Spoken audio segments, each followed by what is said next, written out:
Y continuamos con Eduardo Fernández.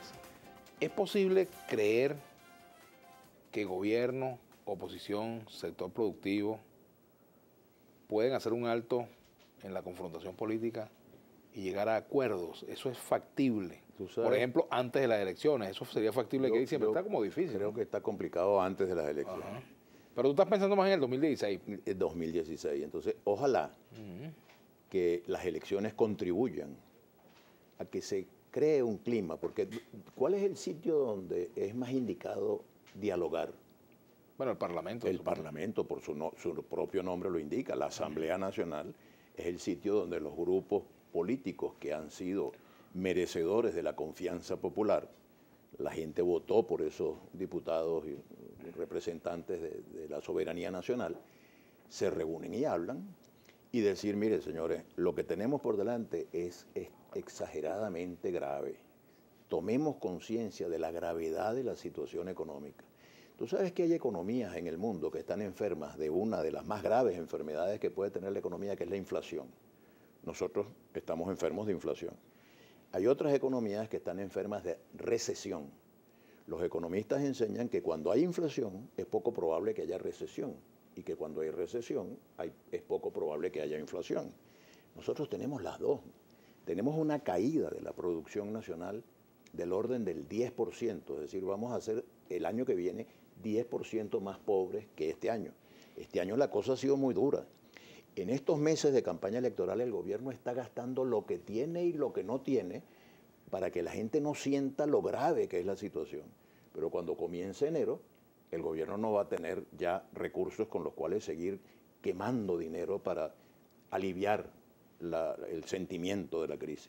De modo que amanecerá enero con una dificultad muy grande. Hay una gran expectativa sobre la Asamblea. Hay mucha gente que piensa, al ganar la oposición la Asamblea, si es que la oposición gana la Asamblea, como dicen todas las encuestas que la va a ganar, se arreglan los problemas. No se van a arreglar por arte de magia. Van a haber problemas muy serios. Entonces, en la Asamblea, más vale que... ¿En qué cuadro habría más problemas? ¿Ganando el gobierno o ganando la oposición? Yo creo que en ambas circunstancias, los problemas económicos y sociales del país son gravísimos e imponen el diálogo. Y tú dirás, caramba, Eduardo, pero tú tienes tiempo insistiendo en ese tema, como lo hemos comentado. San Pablo decía, hay que insistir con ocasión y sin ella.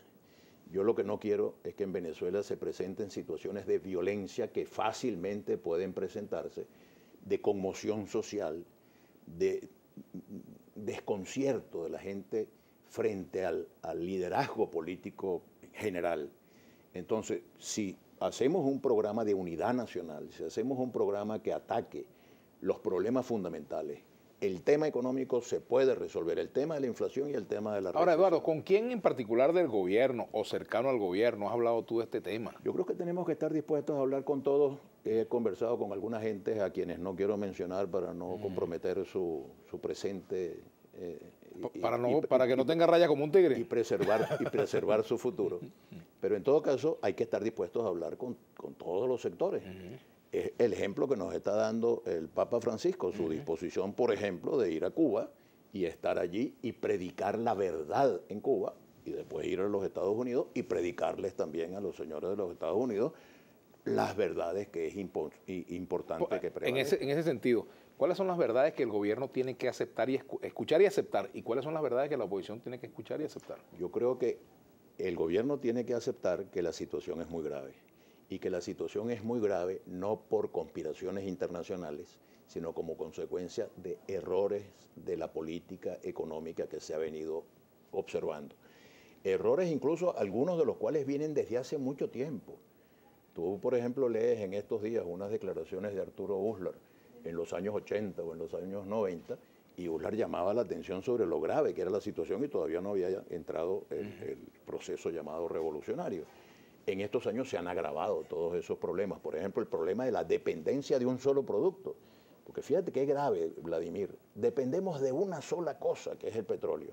Si el petróleo sube los precios en los mercados internacionales, a todos estamos muy felices. Eso pasó con Carlos Andrés Pérez en 1973-74. Era la gran Venezuela, todo el mundo muy feliz porque había mucho dinero. Bueno, lo mismo pasó en el año 2002, 2003, 2004, que el petróleo subió a más de $100. Entonces había dinero para todo. Bajan los precios del petróleo y descubrimos que no ahorramos cuando teníamos las vacas gordas y que no hicimos lo necesario para diversificar la economía. Tenemos que hacer una pausa. Por cierto, ya que hablaste del primer gobierno de Carlos Andrés Pérez, quiero aprovechar la ocasión para extender nuestras condolencias a la familia de Gumersindo Rodríguez, particularmente a Francisco Rodríguez, por el lamentable fallecimiento. Me hago solidario de tu condolencia. Gumersindo Rodríguez, pues, un venezolano, bueno, que estuvo muy activo en la política mucho, durante largos años. Bueno, vamos a la pausa. Ya venimos con Eduardo Fernández.